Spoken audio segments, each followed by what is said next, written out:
All told, Camden Council is threatening some £4.8 million in cuts to so-called discretionary services under the heading of adult social care.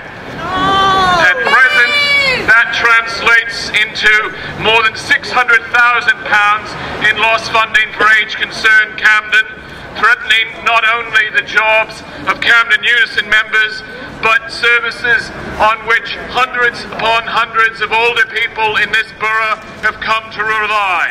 Services that really are a lifeline to many people over the age of 65.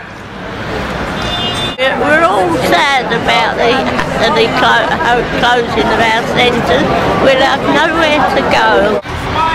There's a lot of people that rely on the centres for their meals, for company, little parties, because otherwise they'd be going to their own flat and their life would be just an armchair and a television. What kind of life is that when they've worked hard all their life? I've been going to this centre since I was 60. I'm now 88. And I don't think I'd like to go anywhere else and learn new things. And the centre does everything. And they're willing to try anything that people ask for.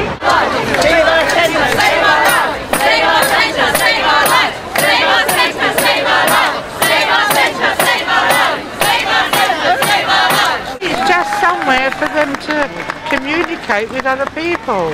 And if they've got a problem, this lady, Jenny, and all the workers that are in our resource centre, you can go there with any problem and every one of them will try and help them out.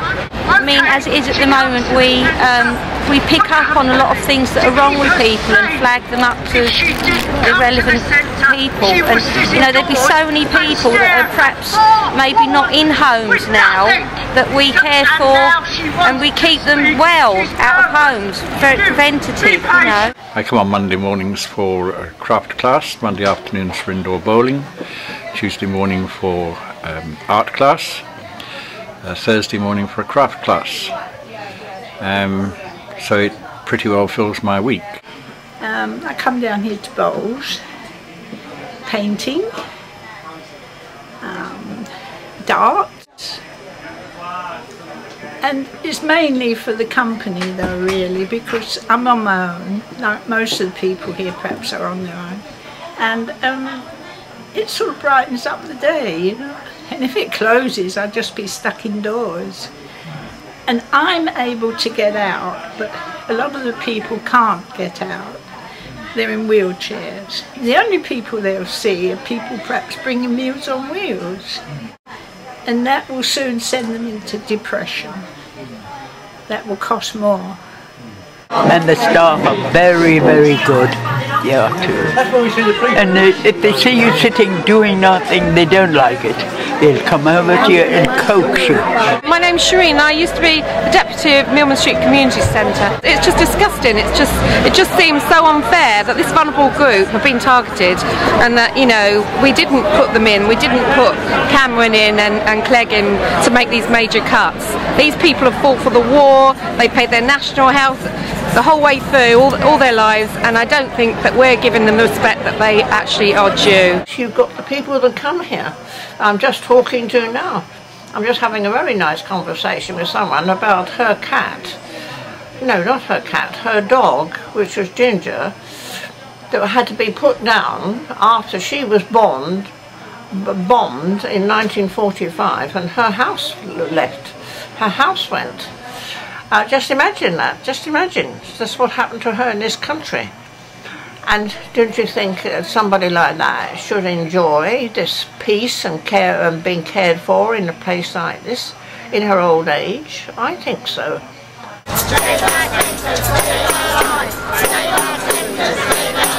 Without some of us old people, there wouldn't be a Britain today. There wouldn't be a free Britain. It's the old people that made it a free Britain. Dorothy was interviewed, you know, to celebrate, you know, marking the, what was it, of the Blitz, weren't you? Yeah. So in the same year that she was recalling all her sad memories about how she was bombed in the Blitz, she lost all her family in the Blitz, didn't you? Yeah. She's losing her lifeline at the centre. So it's a tragedy. Yeah, well, it is. It's a great tragedy if it's about to go on. It's very sad that all these people, they've been in the war, and is this the way that they end their days, and is this the way we thank them? You know, they've got cuts to make, you know, but they're going about it completely the wrong way. No consultation is happening. All the centre closed down. There's no consultation happening on those centres. Only consultation happening, the centres are kept open. There's no consultation south of Camden at all. What sort of, I don't know who made this decision. Like, centre are closing one after one. Even you are not bothered to even talk to older people. There is no consultation at Hill-Wood, or Great Croft, or Henderson Court, or Millman Street, or anywhere. And I'm going blind, and quite honestly, I really need that Hill-Wood, because I've got nowhere to go. My two girls are abroad, and I live on my own, and I really, really need the company. And they just, I don't know where to go after this, do you? I have got nowhere to go. And I think it's very, very cruel.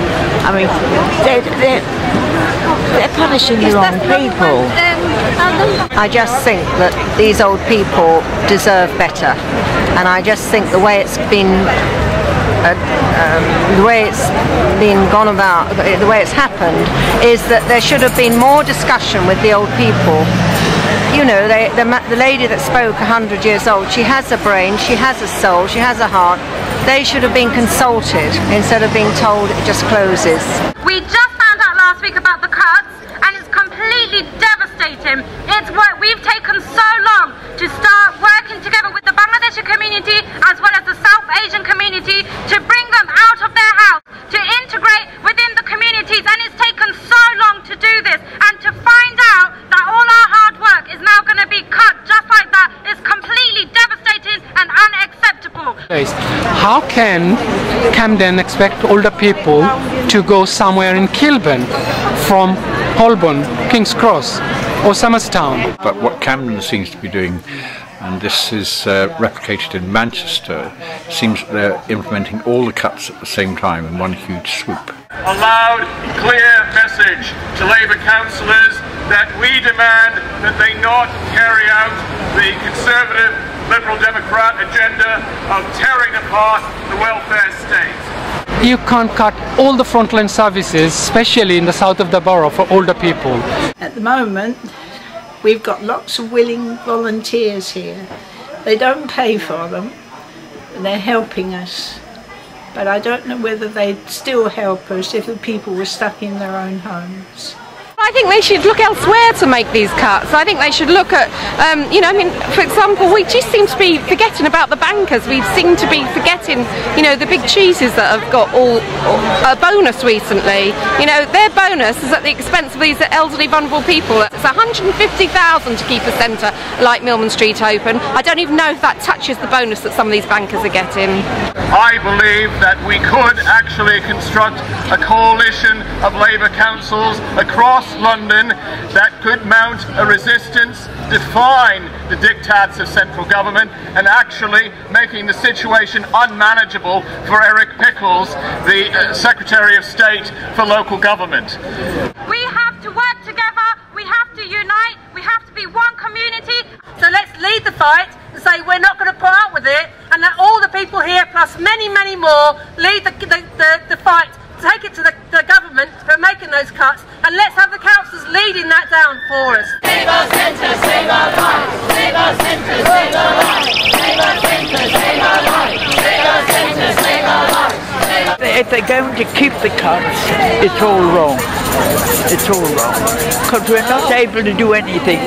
You know, I was very agile at one time, and the thing is, I'm in the chair all the time, and I don't like it. I'm getting a big bottom. Exactly. Yeah, the bottom's getting bigger.